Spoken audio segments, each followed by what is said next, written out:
monster. Gotta fish the old shoreline, eh? Carolina rig and a bifflet. Key bites. I don't know, someone from Wisconsin. Oh, you know, where are you Eufaula? Carolina rig, eh? Welcome back to the Trimmed Up series. We're here, stage 4 of the Bass Pro Tour on Lake Eufaula in Oklahoma.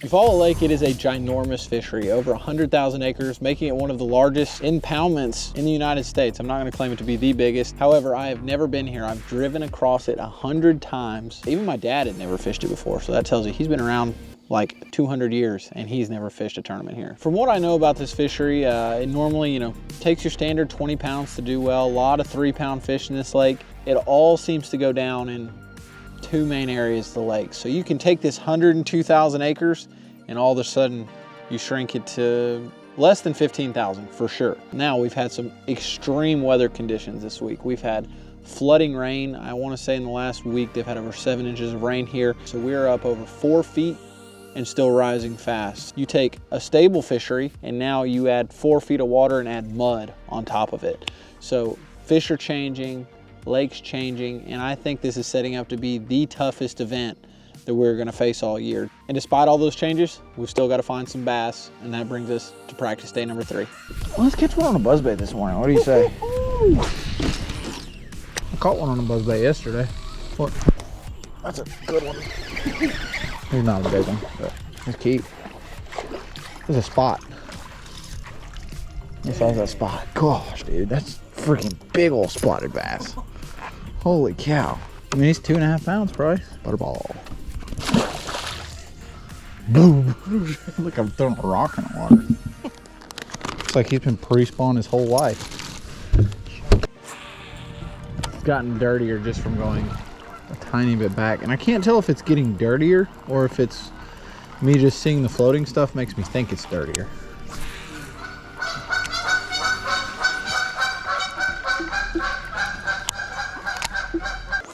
I did something, I guess. They're not happy. See, to me, I would think there'd be a lot of fish that live out under this marina, and the lake floods, they just go, but never seems to work that way. Shad definitely aren't doing it here like they were in Long Creek, though. Like in Long Creek, they were getting it. If I can get bit on stuff like this, it really opens up a lot of stuff to fish, because this is like, it's not even like great looking stuff, and it was dry, you know? That means fish are truly sliding up.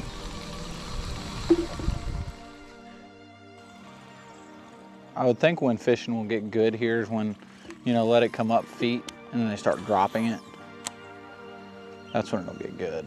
I'm afraid this is going to be still kind of a tournament of fishing the old shoreline, which is not very fun. Yeah. I'm going to try to like bottom bounce this thing.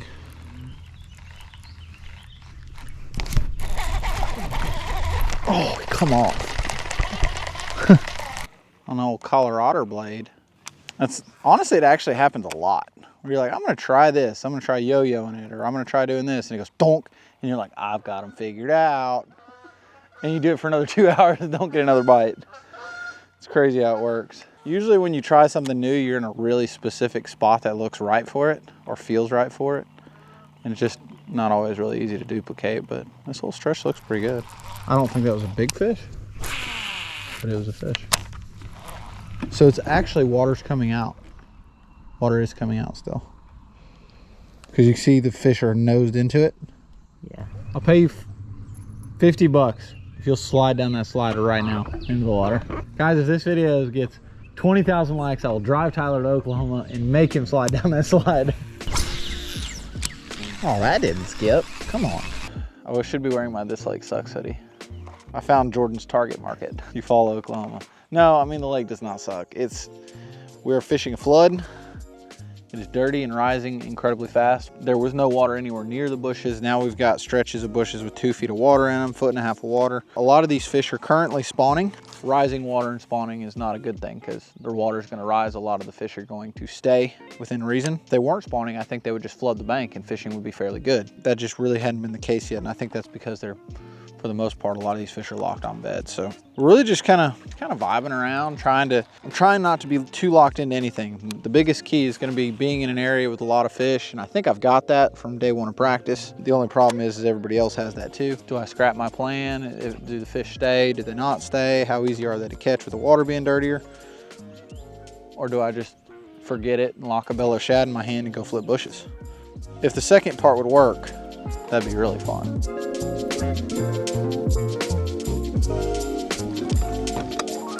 Sun's trying to come out over there, and then it's darker back over here. Nah, it just doesn't feel right. There's a lot of trash fish. If I'm fishing out on these points, I don't want to be seeing just tons of random life, and I want to be around good rock and transitions, and I'm just not seeing that here. So we're gonna move along, and I might fish one more place in this creek, but I need to get on down the lake and begin expanding in the area that I plan on fishing. Yeah, I lost my spinnerbait skills. I want to make another cast at it.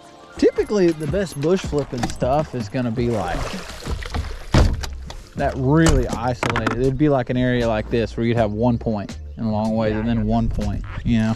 I mean, this right here, homie, should be Fish City. There's nothing more satisfying than skipping a buzzbait in a place where buzzbait has no business being, and it just gets like flushed when the blade turns like 5 times. No. Oh, shoot. I think I might get it here doing this. Maybe not. If I got enough rod tip. There we go. Are you all so pissed off? I was gonna catch one right there until they spooked that fish. For sure. It's not really as good as I would have hoped. There's a little shad there though. It's like clean and dirty at the same time. Did I just knock the blade off of that? I did. Bye, spinnerbait. How long will it take Alton to get hung? Let's play that game. See, if I was live scoping right now, I'd never even notice those geese up on the bank. So right here, I mean, these rocks basically ended at the old shoreline. But whenever you get a rising water situation, there's 2 things that fish are gonna do. They're either gonna stick to and relate to the old shoreline, or they're gonna flood the bank. And so far we've kind of tried the bank this morning, haven't had success with it. So I want to fish some more obvious like old shoreline places. You know, when you get on the real flat stuff, it's hard to key in on that old shoreline. So as long as you're fishing these steeper banks, just gives us a nice like target line. I would like to actually crank this stuff, but we've got so much floating debris, I don't think I can. So yeah, we're just gonna keep trying new stuff. It's one thing. If you're sucking, do something different. We're sucking right now. Don't look, I'm shaking them in now.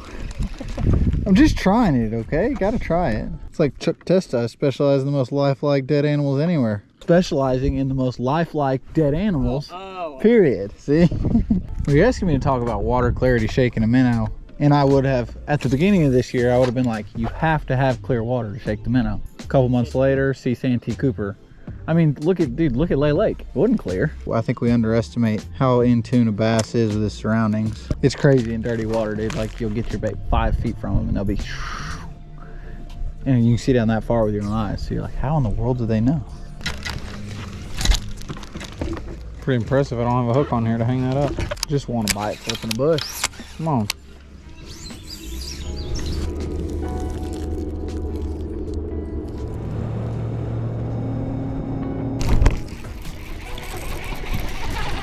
Non-scoreable. Little spotted dog. You hit it on the fall. Yes, big ones. Yeah. There are bass in Lake Eufaula. Catched them on a hardhead now with a little crawl on the back. A biffle hardhead? Biffle hardhead. I'm pretty sure this is actually a biffle hardhead too. Like, that's how long I've owned it. Bought it probably 7 or 8, maybe even 10 years ago, and I've never hardly caught them on it, but I figured we're in Oklahoma, we'll do as the Oklahomans do.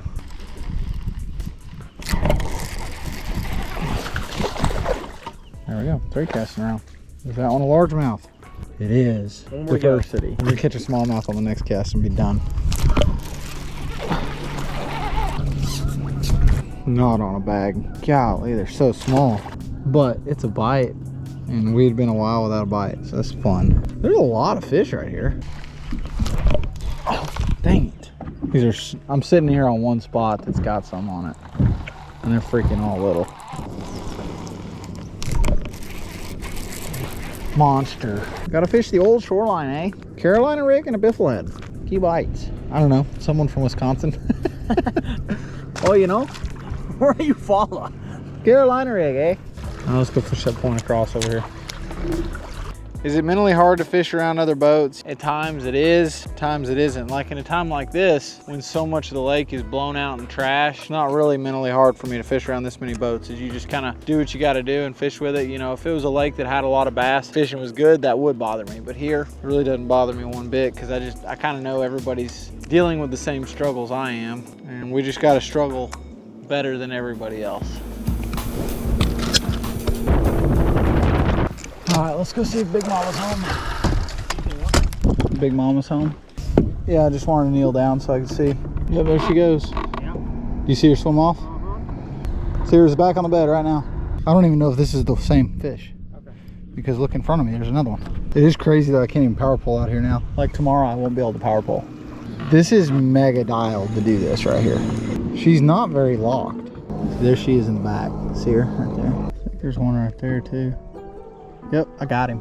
Look at what I'm looking at right there. Here he comes. See him swimming off the bed with it? Squirrel. Yeah, it's a squirrel for sure. I never saw that fish move, but I could just kind of see it looks like a bed. Yeah. Sure enough, I got my bait right in and goes, doink. There he is. Good. I mean, I'm not gonna say he's big, but dang, there's another freaking big one. I think I start here is actually where I start. I don't know, dude. But that's what sucks. I mean, I go down around the point once. Done. Yeah. We've got about 3 minutes and we're gonna hit the hay. I got a couple thoughts, like had a couple key bites there at the end that reaffirmed that the fish I had found day one of practice are still there even with the water coming up. Found a few new fish. A few fish are actually flushing up with the water, so that's cool. And you know, in some of these same areas I might be able to expand. But very glad that I am Group A. I don't think this bite's gonna last long. And what's tricky is it's a catch, weight, release. You catch a 4-pounder off a bed, you're gonna let him go, he's gonna swim right back over there, and the next guy that comes to look at him, live scope's just gonna fish for him for an hour and not get him to bite. So I'm glad I've got first crack at some of these fish anyway, and I'm gonna try to burn down everything tomorrow, if I can. And I don't know, that may be 6 scoreable bass, that may be 22 scoreable bass. I just don't know. It depends on the size of a lot of the fish that I'm shaking off, but I'm optimistic that I at least have a small area. If we can get 2 or 3 of those points to ourselves, I think we'd at least have a good start to our tournament. I don't know, man, fishing's tough. There's gonna be a lot of guys like epically struggle here. Like I'm talking 1 bass tomorrow. And I hope that's not us. It very well could be. But hopefully we can survive this thing. Normal pool, never heard of her. Spilled all over my shoes. I'm hanging on something here. Check this out. I got this for my birthday.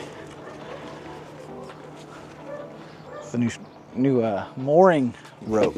So I need a new docking line. I have a moldy 30-year-old rope that I'm using. Ooh, that's my Florida box. We get to open that for heavy hitters. I don't think they're in here. The solar eclipse made me weird. Okay, enough joking around. Just got done with the rules meeting. Actually had, I think, the best dinner that I've ever had at a rules meeting. The people here at Eufaula rolled out the red carpet for us. They gave Skeet a golden reel. So all kinds of, yeah, that's legit. Like a golden reel for being inducted into the Hall of Fame. So our goal is to catch bass at Eufaula this week, but our career goal is to hit the point where somebody just hands us a golden reel just to say congrats. I mean, I feel pretty good about how I'm starting. And I'll say this, if I start where I'm gonna start and I get a couple bites and they're good ones, we're gonna have a good day. I can just see it already setting the tone for the day. If we go there and I'm like, oh, there she is, here comes a 1.25 pounds, I'm in big trouble. That's how it is. So we're gonna have to really just hope they're big. I thought they were big, and then fishing new areas and they got small on me. Dude, it's crazy. Like the little ones here, this big.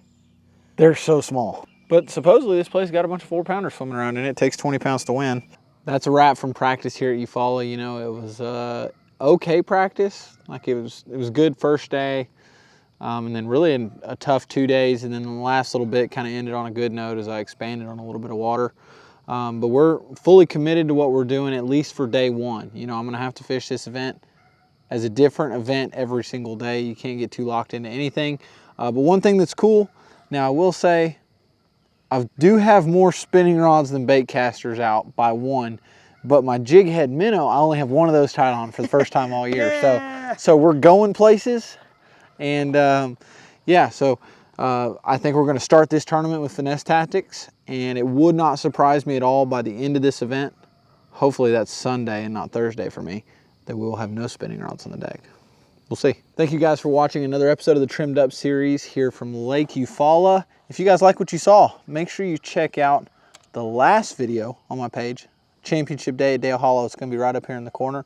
And you know what, Tyler, throw them one up over here too. Double. Yeah, double videoed. So thank you guys for watching. Stay tuned for the next day.